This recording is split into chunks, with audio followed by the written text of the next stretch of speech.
요한복음 16장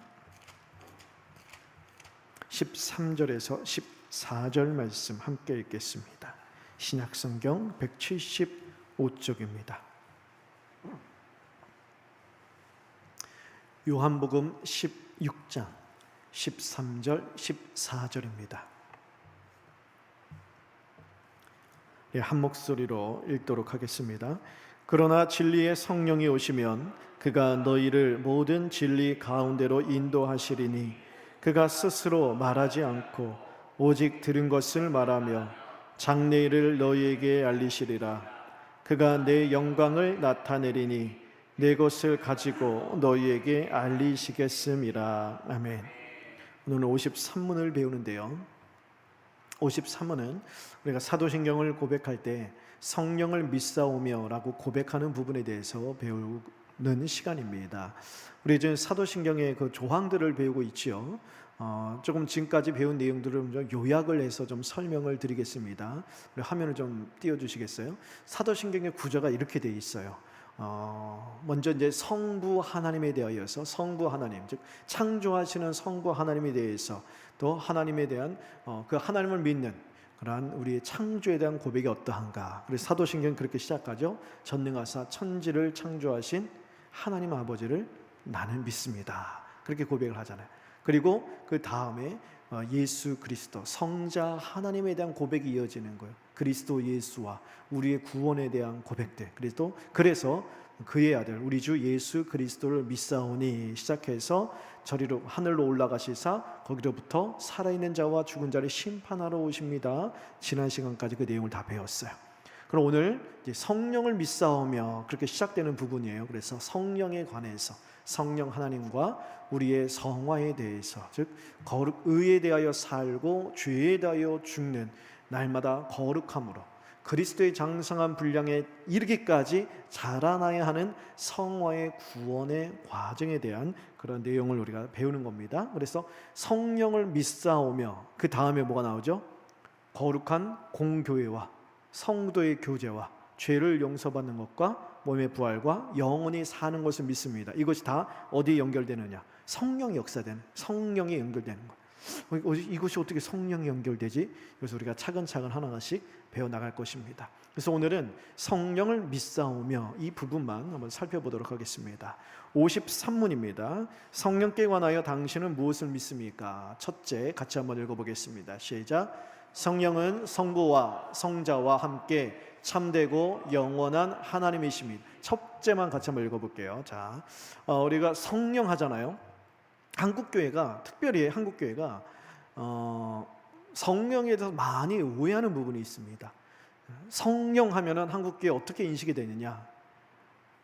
능력, 은사, 현상으로 생각을 하는 거예요. 근데 성경에서 말하는 성령 하나님은요, 현상이 아니에요. 하나님이 있어요. 인격적인 하나님. 그래서 오늘 첫째 다시 한번 보여주세요. 첫째 뭐라고 하느냐? 성령님은 성부와 성자와 함께 참되고 영원한 하나님이시다 얘기하죠. 여러분, 우리가 성령을 이해할 때 성령은 하나님이세요. 인격적인 하나님. 인격적인 하나님이란 뭐냐? 우리가 하나님을 알고 예수 그리스도를 믿는 것처럼 성령님도 그러한 하나님이세요. 그런데 오늘 한국교회는 성령님을 인격적인 하나님으로 생각하지 않고 성령의 드러나는 역사 중에 하나인 은사, 능력, 병 고치고 예언하고 방언하고 이런 어떤 눈으로 보기에 두드러지게 나타나는 현상들로 이해하는 거예요. 그래서 이것이 곧 성령인 거예요. 그래서 한국교회 성령은 뭐예요? 불이요, 불. 불 받아라, 불 받아라. 그래서 불 받으면 뭐가 나와요? 방언이 터지고. 제가 방언을, 여러분 오해하지 마세요. 제가 방언을 무시하거나 비하하는 게 아니에요. 한국교회가 그렇게 인식한다는 거예요. 그래서 방언 자체가 성령이고 예언 자체가 성령이고 그리고 병 고치고 귀신을 쫓는 것 자체가 성령이라 생각하는 거예요. 성령은 그렇지 않아요. 그것은 성령의 충만함이 나타날 때 우리의 눈으로 보이도록 나타나는 하나의 현상이지 그 자체가 성령이 아니라는 거예요. 이해가 되세요? 네. 쉽게 한번 생각해 볼게요. 어느 분이 저한테 목사님의 아버지는 어떤 분이세요? 물어봤어요. 근데 제가 아유, 저희 아버죠? 저희 아버지는 저에게 매일매일 이렇게 용돈을 주시고 저에게 집도 사주시고 차도 아니에요. 아니, 근데 예를 들어서 집도 이만큼 사주고 차도 막 1억짜리 사주시고 막 제가 원할 때마다 전화하면 언제든지 막 돈 주시고 용돈 주시고 원하는 거 다 해주시고 그런 분이에요. 이게 질문과 답이 맞아요? 자, 질문은 뭐예요? 아버지가 어떤 분이세요? 그 무엇을 물어보는 거예요? 저희 아버지의 성품이나 속성, 아버지가 어떤 분이야, 그걸 물어본 건데 저는 뭘 대답하는 거예요? 아버지가 나에게 해준 거, 그래서 나에게 유익인 거, 그것만 얘기하는 거예요. 그거는 질문과 답이 틀린 거죠. 마찬가지예요. 성령이 어떤 분입니까? 누가 물어본다면 성령은 방언이에요. 성령은 예언이에요. 성령은 병 고치는 거예요. 똑같아요. 성령은 어떤 분이냐? 성령은 어떤 분이시냐? 속성을 물어보는 것인데 우리는 성령이 우리 가운데 임재함으로 말미암아 나타난 하나의 현상들, 내가 누리는 유익들만 대답하고 있다라는 거예요. 왜 아니요? 성령은 어떤 분이십니까? 그러면 성령은 오늘 분명히 가르쳐주죠. 성부와 성자와 함께 참되고 영원하신 하나님이다. 즉 성부 하나님이라는 것, 성자 하나님이라는 것, 우리가 믿는 하나님이시고 우리가 믿는 예수 그리스도시다. 성령이 그런 분이시라는 것. 그걸 오늘 좀 자세하게 설명드릴게요. 이슬람이나 다른 종교들 보잖아요. 그럼 거기서도 주술적인 행위를 많이 행해요. 병도 많이 고쳐요. 귀신도 내쫓습니다. 자, 다른 이방 종교에서 막 병을 고치고 환상을 보고 예언을 하고 막 우리가 하는 거 방어 같은 뭐 어떤 막 이상한 말 이런 말 우랄랄라 막 이런 걸 하고 막, 자, 그것을 보고 우리가 하나님의 역사라고 이야기합니까? 그렇지 않죠. 귀신 역사, 마귀 역사라고 이야기하죠. 똑같아요, 여러분. 계시록 13장에 보잖아요. 13장 13절 14절 보면 마지막 때에 이 사탄도, 영의 세력도 사람들 보기에 놀라운 일들, 이적과 기사를 많이 행해요. 그래서 할 수만 있으면 믿는 자들도 미혹해 하는 것. 이것이 마지막 시대. 우리가 이 마지막 시대를 살고 있습니다. 그래서 여러분, 눈에 나타나도록, 눈에 보이기에 아주 놀라운 현상들을 따라가지 마세요. 예수님 시대에도 그랬어요. 자, 예수님이 오셔서 예수님만큼 눈에 보이기에 놀라운 이적을 행하신 분이 또 계세요? 없지요. 예수님 놀라운 이적을 많이 행하셨잖아요. 그렇죠? 오병이어 기적뿐만 아니라 무리를 걸으시기도 하고, 물론 제자들 앞에서 하셨지만 죽은 나사로를 살려냈을 때 여러분 그 모습을 본 사람이 엄청 많았을 거 아니에요. 오병이어의 그런 이적을 맛본 사람이 거기에 5,000명이었잖아요, 여러분. 5,000명. 그리고 뭐 예수님 그것만 하셨습니까? 여러 가지 놀라운 이적들, 가나의 혼인잔치에서는 물론 포도주를 변화시키셨어요. 그 포도주를 맛본 사람들도 있었을 거 아니에요. 놀라운 이적들을 많이 행하셨는데, 그러면은 그 이적을 실제로 경험한 사람들 다 예수님을 따라다니고 예수님을 엄청 잘 믿어야 될 거 아니에요. 그럼 어떻게 됐어요? 예수님 헌시적 거리도 버렸다고요. 여리고성 들어오실 때 호산나 호산나 다윗의 자손을 외치고 열광하던 그들이 며칠 지나나 다 폭도로 변해서 예수를 십자가에 못 박지 않은 우리가 다 갈아엎을 거죠. 뒤집어 엎을 거리다. 바나바를 대신 내달라고 그렇게 십자가에 못 박으라 외치는 자들로 변질됐다라는 거예요. 이적을 쫓으면 안 돼요. 기적과 눈에 보이는 그런 현상들을 쫓으면 안 돼요. 그것은 뭐와 같냐? 영적 마약과 같아요. 중독이 되는 거예요. 그러니 더 뜨거운 체험을 요구하는 것이고 더 놀라운 현상이 있어야 만족하는 거예요. 그런 것만 쫓아다니게 돼 있어요. 그러다 보면 결국 들리지 않아요. 말씀이 들리지 않아요. 그리고 말씀은 없고 현상만 있어야 돼요. 현상. 성령을 이래서 단순히 놀라운 기적, 놀라운 현상, 놀라운 능력으로만 이해해서는 안 됩니다. 또한 성령을 이렇게 말씀하시는 분들이 있어요. 이런 교회도 있어요. 자, 많이 들어보셨을 거예요. 구약은 어떤 시대요? 성부 하나님의 시대. 그렇죠? 신약은 성자 예수님의 시대. 예수님께서 오시고 사복음서, 그리고 예수님이 이제 승천하시고, 그 다음에 성경이 기록된 이후 지금 우리가 살아가는 이 시대는요, 성령의 시대다. 그래서 성부 시대, 성자 예수님의 시대, 성령 시대. 지금은 성령의 시대니까 성령만 부르짖는, 들어보셨죠? 이런 게가 많이 있어요. 사실 성경적으로 따지면 잘못된 거예요. 왜냐, 이건 지극히 양태론적 해석이에요. 양태론이 뭐냐? 끊어서 생각하는 거예요. 삼위 하나님을 이제는 예를 들어서 삼위 하나님을 설명할 때 이거 많이 들어보셨죠? 제가 집에서는 저희 아들의 상진이 상은이 아빠예요. 교회 오면요 목사래요. 그리고 또 뭐가 있지? 저희 집에 가면요, 저희 아버지한테는 저는 아들이에요. 네. 여기서는 아버지고 저기 가면 아들이고 여기 오면 목사고. 이게 성령을 이렇게 해석해서 삼위 하나님을 뭐 어떨 때는 성부 하나님, 어떨 때는 성자 하나님, 어떨 때는 성령, 이렇게 나누어서 생각하고 설명하는, 이것이 양태론 쪽에서는 그렇지 않아요. 성삼위 하나님은요, 우리의 이해로 그렇게 어떻게 논리적으로 설명하실 수 있는 그런 분이 아니세요. 성부, 성자, 성령 삼위로 계시지만 한 분이세요. 우리는 절대로 이해할 수 없는 개념이에요. 이것이 하나님이세요. 그런데 이것처럼 구약 시대는 성부, 이 신약 성경이 기록될 때는 예수 그리스도 성자, 그리고 이제 지금 교회 시대 초대기 이후에는 성령. 그러면 구약 시대에는 성부만 계시고 성자와 성령은 안 계셨습니까? 신약 시대 예수님의 활동에서는 성부 하나님은 그냥 뒷짐지고 계시고 성령은 가만히 잠자코 나타내지 않으셨어요? 예수님께서 산으로 승천하셔서 성령이 오신 다음에는 성부와 성자 예수 그리스도는 그냥 신경 안 쓰고 성령만 운행하십니까? 그렇지 않아요. 창세기 보세요. 하나님께서 천지를 창조하실 때 하나님의 신이 수면에 운행하였더라. 성령께서도 같이 창조하셨다는 거예요. 성령은요, 구약에서도 있었고 구약뿐만이 아니라 영원전부터 성삼위 하나님 같이 계셨어요. 그래서 이걸 끊어서 생각할 수가 없어요. 물론 이제 저는 이해를 해요. 이제 강조하기 위해서 그렇지만, 그렇다고 하더라도 지금은 무슨 시대 그렇게 나눌 수 없다라는 거. 다 성삼위 하나님이 역사하시는 시대예요. 성령은 언제나 계셨고 언제나 역사하고 계신 분이세요. 그래서 오늘 53분에 보시면 다시 성령 하나님은 성부, 성자 하나님과 함께 계시고 참되신 영원하신 하나님이다. 즉 인격적인 하나님이라는 거예요. 성령 하나님. 자, 인격적이란 것은 무슨 뜻이에요? 쉽게 말하면 뭐 이게 여기저기 떠돌아다니는 기운이 아니라는 거예요. 우리 예전 자라날 때 보면 부흥 강사들 오셔갖고 막 불 받아라, 성령 받아라 많이 받으셨죠? 그것처럼 나누어 줄 수 있는 어떤 기운, 어떤 능력, 어떤 힘이 아니라는 거예요. 성령 하나님은. 아까 이따가 나올 테지만 하여튼 그런 성령 하나님은 하나님이세요. 하나님. 우리 마음대로 내가 막 나누어 줄 수 있고, 내가 막 이렇게 탁 내가 신령하니까 나에게 탁 기도받으면, 여러분 저에게 안수 받으면 성령의 불이 떨어집니다. 그렇게 내가 부릴 수 있는 그런 하나님이 아니라는 거예요. 제가 몇 주 전에 누굴 통해서 이 심각한 유튜브를 추천받아서 봤어요. 뭐가 심각하나? 완전 이단인데 요즘 저기 성북구에서 유행하는 교회라는 거예요.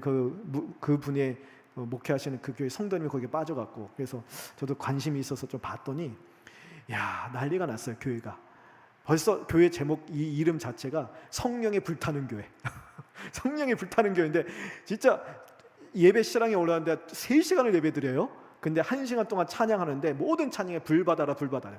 다 불 받아라. 불 그랬는데 1시간 동안 다 일어서갖고 막 이렇게 막 난리.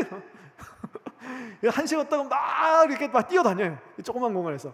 그리고 다 녹화가 되죠. 그러면 목사님이 나와서 30분 남짓 설교하는데 내용은 딱 하나: 불 받아라. 불 받아라. 그러더니 하나님이 우리 아빠, 아버지, 하나님을 아빠라 부르라. 아빠. 그래서 아빠가 뭐 불 주신다. 성령을 소멸하지 말라. 아빠 불 주세요. 그래서 마이크 돌아다니면서 불 받아라 하면 와, 다 넘어가고 불 받아라. 죄송해요, 제가 웃어갖고. 심각해요. 근데 거기에 모여갖고 그 한 100명 남짓 되는 성도들이 그 1시간 동안 그 목사님 돌아다니면서, 목사님도 아니에요. 제가 볼 때 완전 조폭처럼 생겼는데 이 무선 마이크 2개 갖고 여기서 불 받아라 하면 그거 막 1시간 동안 떨고 있는 거예요. 그런데 뭐가 문제냐? 그 교회가 주일날 오후 3시에 모여요. 왜 3시에 모이는 줄 아세요? 기존 교회 다니는 성도들이 오는 거예요. 기존 교회 다 11시에 예배 드리고 그리고 거기에 몰려가는 거예요. 이런 교회들이 한두 곳이겠어요, 여러분? 근데 그런 교회 치고 다 뭐 주장해요? 성령 주장해요. 성령 이야기하면서 예수 그리스도 하나님은 언젠가 넣고 성령 불, 왜? 성령 시대라는 거예요. 성령 오해하는 거예요. 하나님 말씀을 바르게 믿으면 여러분, 성령이 그러한 우리가 막 이렇게 능력으로 막 나타나는 이 능력, 우리가 뭐 이렇게 나누어 줄 수 있는 능력, 기운, 힘, 이런 분이 아니라는 것을 우리가 말씀대로 제대로 알아야 되는 것이죠. 성령 하나님은 성부, 성자 하나님과 동등한 지위를 가지고 계신 참되고 영원하신 하나님이세요. 그래서 오늘 우리가 읽은 요한복음 16장 13절 14절에 보시면 성령의 주된 역할을 예수님께서 잘 가르쳐 주세요. 여러분, 예수님보다 더 성령에 대해서 잘 가르쳐 주시는 분이 계세요? 안 계세요. 예수님께서 정확하게 말씀해 주셨어요. 성령 하나님은 어떤 분이시냐. 오늘 요한복음 16장 13절 14절 다시 보세요. 예수님 이렇게 말씀하세요. 그러나 진리의 성령이 오시면 그가 너희를 모든 진리 가운데로 인도하시리니 그가 스스로 말하지 않고 오직 들은 것을 말하며 장래일을 너희에게 알리리라. 자, 13절만 다시 한번 보세요. 자, 진리의 성령이 오신다고 그랬죠. 그가 너희를 모든 진리 가운데 인도하시. 그가 스스로 말하지 않는데, 스스로 말하지 않는 것은 성령 하나님이 어떻게 보시면 주인공 되는 사역을 하시지 않는다는 거예요. 성령 하나님은 독단적으로 단독적으로 역사하지 않는다는 거예요. 그래서 학자들 사이에, 신학자들 사이에 이런 별명이 있어요. 성령 하나님은 주인 1인자가 아니라 2인자도 좀 있어요. 좀 이게 오해의 요지가 있으니까 부끄러운 분이시다라는 별명을 붙이시기도 해요. 이게 무엇을 표현하고 있냐? 성령 하나님은 주인공으로 드러나지 않으세요. 성령 하나님의 역할은 뭐냐? 자기가 드러나지 않고 누구를 드러내는 사역을 한다는 거예요. 누구를 드러내냐? 진리 가운데로 인도하신다고 그랬죠. 요한복음에서 말하는 진리는 누구입니까? 예수 그리스도예요. 성령의 역할은 딱 하나예요. 딱 하나, 주된 역할은 하나예요. 예수 그리스도를 인도하고 예수 그리스도를 드러내는 거예요. 마치 이와 같아요. 어떤 건물이 있습니다. 멋진 건물이 있어요. 그럼 밤에 그 멋진 건물을 더 환하게 비추게 조명을 밝히죠. 근데 어떤 데 보면 조명을 이 바닥에서 이쪽으로 이렇게 쫙 비추는 조명이 있잖아요. 그렇죠? 그런 바닥에서 이 좋은 멋진 건물이 보이도록 조명을 쫙 비춰요. 성령은 이 조명과 같은 역할이에요. 비추는 거예요. 자기를 드러내지 않아요. 자기를 향하여 조명을 이렇게 비치지 않아요. 자기가 조명이 빛을 비춰서 누구를 드러낸다고요? 예수 그리스도를 드러내는 사역하는, 이것이 성령의 역할이라는 거예요. 그래서 요한복음 14장 16절에 예수님께서 내가 아버지께 구하겠으니 그가 또 다른 보혜사를 너희에게 주사 영원토록 너희와 함께 있으리라. 또 다른 보혜사를 주신다고 그랬어요. 우리가 성령을 가르쳐 보혜사라 그러잖아요. 그런데 예수님이 정확하게 말씀하셨어요. 또 다른 보혜사라고요. 그래서 상식적으로 생각해 보세요. 또 다른 보혜사라면 오리지널 보혜사가 있다는 거예요, 없다는 거예요? 원래 보혜사가 있다는 거예요. 원래 보혜사가 있으니 그 보혜사와 똑같은 또 다른 보혜사를 보내주시겠다는. 그럼 원래 보혜사는 누구를 가리킵니까? 예수님이세요.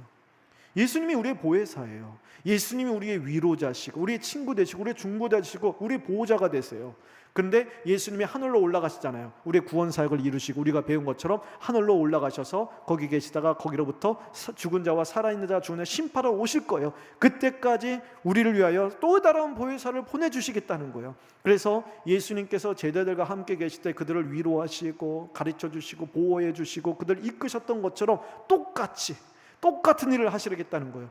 또 다른 보혜사가 우리 가운데 오셔서 예수님이 제자들을 그렇게 보호해 주시고 가르쳐 주셨듯 우리의 삶 가운데, 우리 심령 가운데 내주하시면서 직접 우리를 가르쳐 주시고 우리를 인도하시고 보호해 주시고 위로해 주시고 우리를 도와주시리라. 이것이 성령님의 역할이라는 거예요.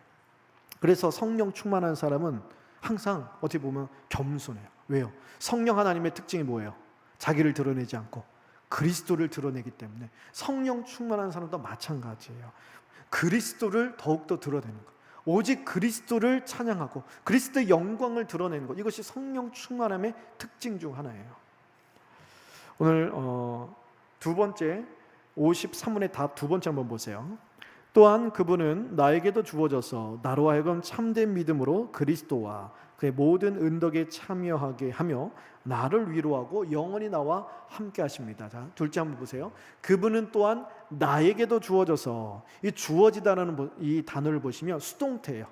주어진다는 것, 누구께로부터 주어지는, 그러니까 누가 주신다는 개념이에요. 성부 하나님과 성자 예수 그리스도께로부터 나오신다는 거예요. 다른 말로면 내가 내 마음대로 성령을 임하게 할 수 없다라는 거예요. 내 마음대로 성령을 임하도록 내가 조작할 수 없다라는 거예요. 그러니 아까 말씀드린 것처럼 유명하고 신령하다 해서 내가 안수하면 성령의 불이 떨어진다 할 수 없다라는 거예요. 성령은 누구께로부터 주어진다고요? 오직 성부 하나님과 성자 예수 그리스도가 주어지는, 하나님이 주시는 선물이에요. 은혜예요. 그래서 시중에 가면 그런 책들이 많아요. 성령의 은사를 받는 법, 성령 불 받는 법, 뭐 그런 책들을 보면 원칙을, 법칙을 이야기하죠. 1. 어떻게 하라, 2. 어떻게 하라. 그래서 뭐 금식하고 뭐 하고 이렇게 하면 누구든지 성령 은사를 받을 수 있다. 뭐 하는 거예요? 내가 임의대로 성령이 나에게 주어지도록 내가 조작하는 거예요. 그럴 수 없다라는 거예요. 성령은 오직 하나님께서 우리에게 주시는 은혜예요. 그렇게 성령을 받는 법은 간단해요. 성경에 나와 있어요. 예수님 말씀해 주셨어요. 구하라 그랬어요. 찾으라 그랬어요. 두드리라는 거예요. 하나님께 구하면 돼요. 성령 충만함을 달라고. 내 안에 성령께서 나를 충만하게, 나를 압도해 주시고 나를 이끌어 달라고 구하고 찾으면, 두드리면 하나님께서 우리에게 성령 충만한 은혜를 주시는 거예요. 하나님이 주시는 은혜지 내가 마음대로 할 수 없다라는 거. 사도행전 8장에 보면 대표적인 사건이 있죠. 마술사 시몬 이야기가 있습니다. 사도 베드로가 가서 안수를 하니까 성령이 임하고 놀라운 역사가 임하는 거예요. 그러자 이제 예수를 믿겠다 하고 베드로와 요한을 졸졸 따라다니는 이 마술사 시몬이 그걸 보고, 야, 저 성령의 능력만 내가 받으면 내가 뭐래도 다 성공하겠다, 큰 돈을 벌겠다 싶어서 자기 갖고 있는 은을 내어놓으면서 사도 베드로에게 나도 그 능력 달라고, 임의적으로 나에게 달라는 것 아니겠어요? 그러자 사도 베드로가 너는 은과 악과 망할 것이다. 이 이야기가 기록되는 것은 우리에게 경계, 이 성령에 대해서 오해하지 말라고, 성령에 대해서 이런 식의 태도를 갖지 말라고 경계심을 가지라고 기록된 이야기 아니겠습니까? 또한 둘째 계속 보시면 그분은 또한 나에게도 주어진다. 주어진다 전에 나에게도 주어진, 나에게도 주어진다. 나에게만 주어지는 게 아니라 나에게도 주어진다. 그 나에게도 주어진다면 그건 또 어떤 말이겠어요? 나에게도 주어지고 옆에 있는 분에게도 주어지고 다른 성도님들에게도 주어진다는 거예요. 나만 혼자만 성령 받고 나 혼자만 은혜 받는 게 아니라 모든 공동체, 모든 우리 성도님 다 은혜 받고 똑같이 성령의 충만을 받는, 이게 교회예요. 그러니 나만 어떤 특별한 은사를 받고 나만 어떤 특별한 은혜를 받아서 나는 이렇게 성령 받았는데 당신은 못 받았지? 나는 당신보다 뛰어나. 아유, 나는 못 받았는데 저분은 받았네. 아유, 부러워. 그럴 필요가 없다라는 거예요. 누구든지 예수 그리스도를 믿어 하나님의 자녀가 되면 성령 하나님께서 우리 가운데 내주하신다고 그랬어요. 또 다른 보혜사를 보내주신다고 그랬잖아요. 그래서 성령이 우리 가운데 임하시면 어떤 역사가 일어나냐, 지금 그걸 배우고 있는 거예요. 이제 지금 둘째 이제 계속 쭉 배워나갈 거예요. 그래서 성령이 우리 가운데 거하시면 누구나 다 성령의 은사를 주세요. 그걸 주셔서 뭘 하느냐? 그리스도를 드러낸다 그랬잖아요. 그리스도를 더욱더 높인다 그랬잖아요. 교회의 머리 대신 그리스도가 더욱더 존귀하게 영화롭게 영광 받으시도록 교회를 세워나가는 일을 위해서 우리에게 다 은사를 골고루 주신다는 거예요. 근데 어떤 분들은 그 은사가 눈에 보이게 두드러지는 은사가 있어요. 방언의 은사가 있어서 뜨겁게 기도하는 분들도 있고, 어떤 분들은 정말 이 귀신을 보시는 분도 있고 귀신을 쫓아내는 그런 은사도 성령께서 그런 은사를 주시는 분도 있어요. 근데 그런 분들은 조심해야 돼요. 진짜 그런 능력을 갖고 계신 분들은 아까 말씀드린 것처럼 겸손해요. 겸손해요. 왜요? 예수 그리스도를 드러내는 것이 성령이기 때문에 정말 겸손해서 그 영과 싸우는 최전선에 계시기 때문에 늘 기도하며 겸손하게 늘 이 영적으로 긴장감 가운데 계시는 분들도 계시고, 또 어떤 분들은 이것이 눈으로 두드러지게 나타나지 않는 분들이 계세요. 어떤 분들은 이것이 사랑으로 역사되는 은사가 있어요.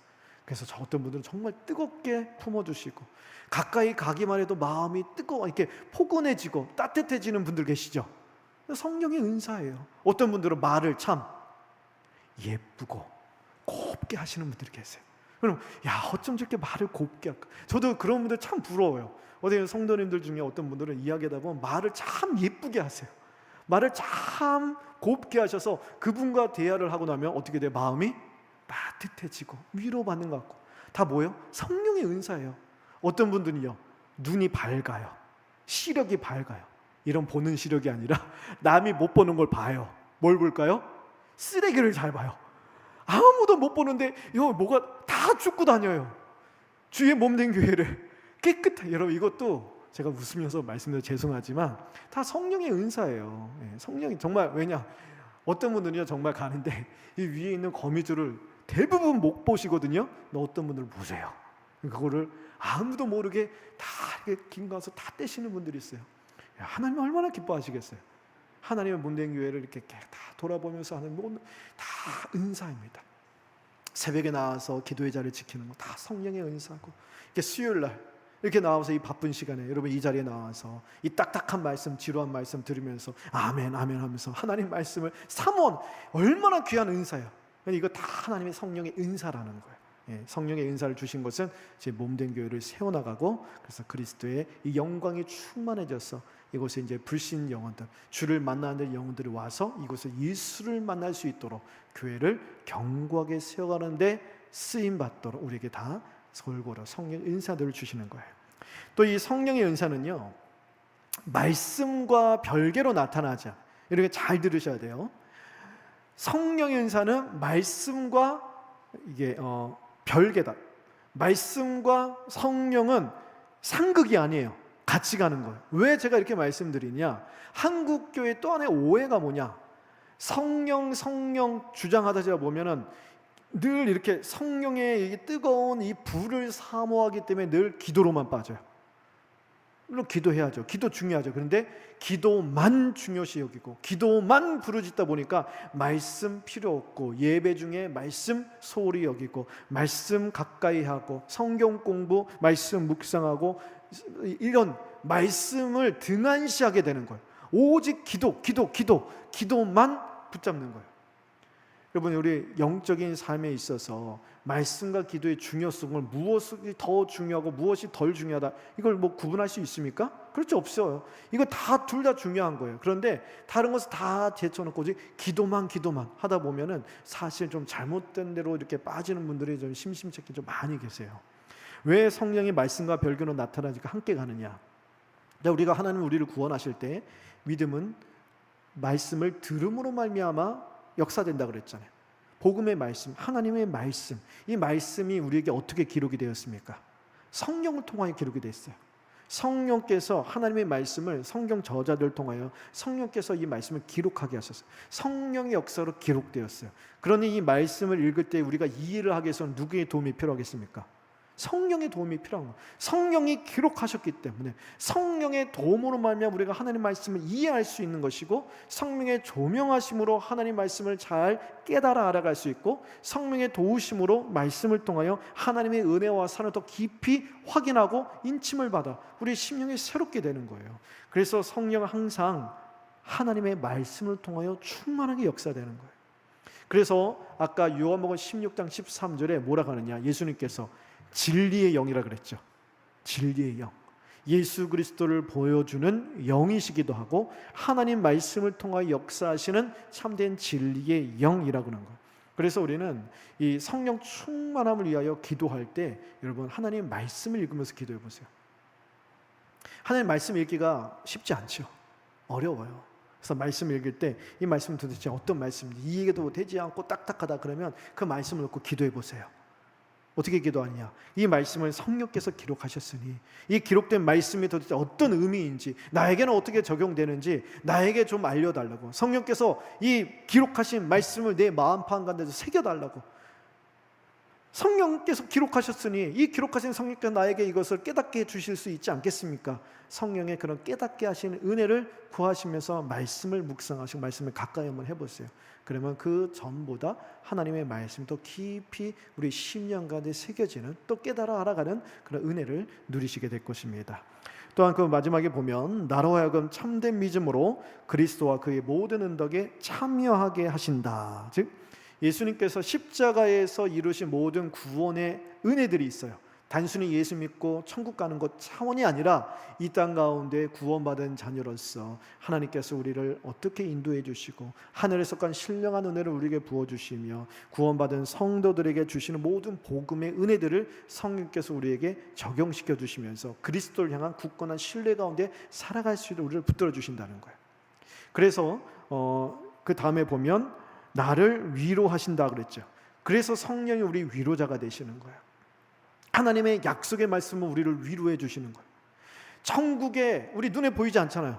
근데 천국이 확실히 있다는 확신을 갖게 하고, 천국에 속한 하늘의 신령한 은사들을 지난주에 배웠죠. 예수님께서 하나님 보좌 우편에 앉아 계시면서 우리를 중보기도 하시면서 우리를 이 죄에서 다시 일으켜 세우시고 우리의 죄를 용서하시기를 또 기도해 주실 뿐 아니라 하늘에 속한 신령한 은혜들을 누리도록, 마치 이 땅을 살아가면서 천국을 살아가는 것 같은 천국에 속한 모든 것을 우리에게 누리도록 기도하시는데, 그것이 우리에게 어떻게 적용되느냐? 성령을 통하여 적용된다는 거. 우리에게 계신 성령을 통하여.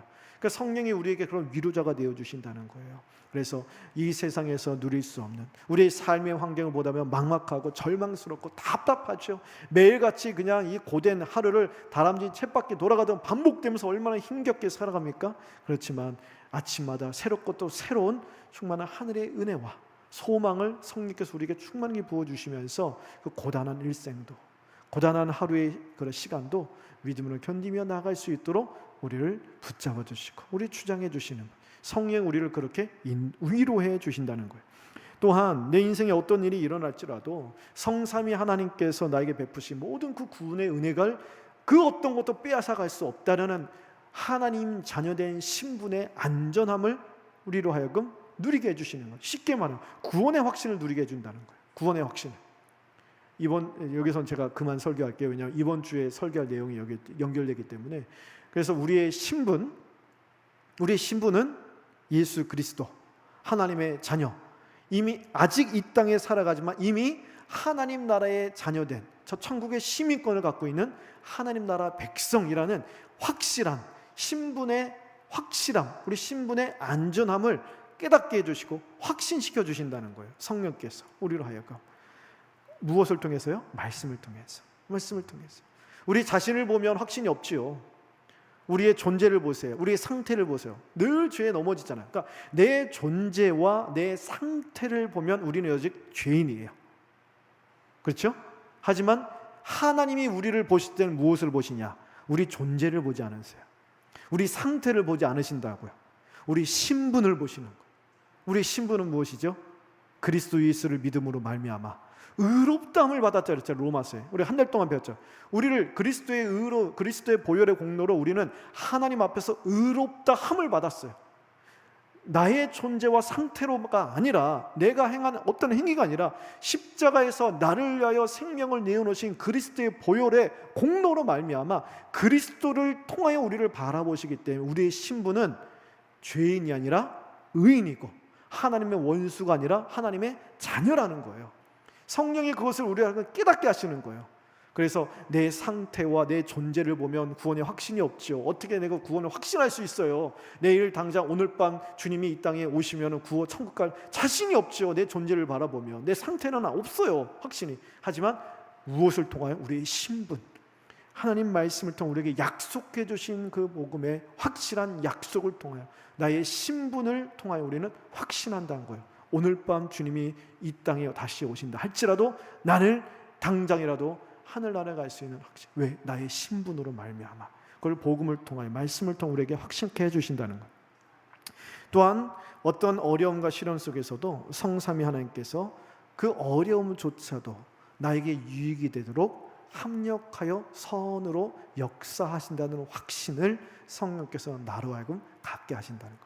이것이 모든 성령이 나에게 위로자가 되신다는 말씀이고, 53문 마지막에 그래서 이렇게 위로하시면서 영원히 나와 함께 하십니다. 자, 영원히 나를 이렇게 위로해 주시고 붙들어 주시는 하나님께서 영원토록 나와 함께 하신다는데, 여러분 이것보다 놀라운 소망과 위로가 어디 있겠습니까? 이 세상에서 누릴 수 없는 거예요. 이 위로를 대신할 것 이 세상 그 어디에도 없습니다. 그래서 우리는 이 위로를 대신할 것을 세상에서 찾으러 갈 필요가 없어요. 세상에서 헛된 것에 몰두하며 살아가서는 안 된다는. 그래서 성령 충만한 사람은 어떠하냐? 오늘 53문의 답과 같은 거예요. 그리스도 예수를 향한 기쁨과 감격이 늘 넘쳐나는 것이고 구원의 확신을 붙드는 거예요. 그리고 늘 주님 안의 위로를, 성령의 위로를 누리는 거예요. 성령의 풍성한 위로와 소망과 평안함을 누리며 살아가는 것이고, 천국에 대한 소망이 있는 것이고, 구원에 대한 확신인 것이고, 주님이 나와 영원토록 함께 하신다는 확신을 갖고 있기 때문에 의인이 7번 넘어져도 다시 일어서는 거예요. 나에게 소망이 있지 않고 주님께 소망이 있기 때문에 이 신앙의 걸음을 나의 힘으로 가는 것이 아니라 성령에 매여 복음에 매여 하나님의 은혜에 매여 걸어가기 때문에 그 주님 때문에 나는 오늘도 힘겨울지라도 주님 붙들고 나아가는, 이 믿음으로 걸어 나가는, 이 믿음이 충만한 것, 이것이 성령의 충만한 것이. 그에 플러스 우리가 아는 대로 성령께서는 또 우리 눈에 보이는 그런 어떤 성령의 어떤 현상들, 역사들을 우리에게 눈에 두드러지는 그런 어떤 행위들, 그것들을 우리에게 열매로 주실 때도 있는 거예요. 그래서 그런 것을 주실 때는 나를 자랑하라 준 게 아니라 무엇을 위해서 주셨다고요? 교회를 위해서 주신 거예요. 교회, 주의 몸된 교회를 세워나가도록. 그래서 우리 방언의 은사를 받으신 분들은 여러분 열심히 더 기도하셔야 돼요. 더 우리 지체들 위해서, 교회를 위해, 직분자들 위해, 목회자를 위해. 우리 에스겔 선지자를 통하여 우리 글을 배우잖아요. 강단이 살아있어야 교회가 살아나고 성도들이 사는 거예요. 그래서 목회자들이 깨어있고 강단이 하나님의 바른 말씀이 넘쳐날 수 있도록 더욱 뜨겁게 기도하는 것이고, 또한 여러 가지 성령께서 나에게 두드러지는 특별한 그런 강력한 은사를 주셨다면 그 은사를 가지고 교회를 섬기고 그리스도를 또 드높이는 일에 힘써야 하는 것입니다. 우리 모두 사람들의 위로에 목말라 사람을 추구하는 삶을 사는 것이 아니라 우리 참된 위로자 되시는 성삼위 하나님 안에서 그 하나님의 참된 소망과 위로를 누리며 성령의 충만한 역사를 누리며 살아가는 저희 모두 되기를 바랍니다. 함께 기도하겠습니다.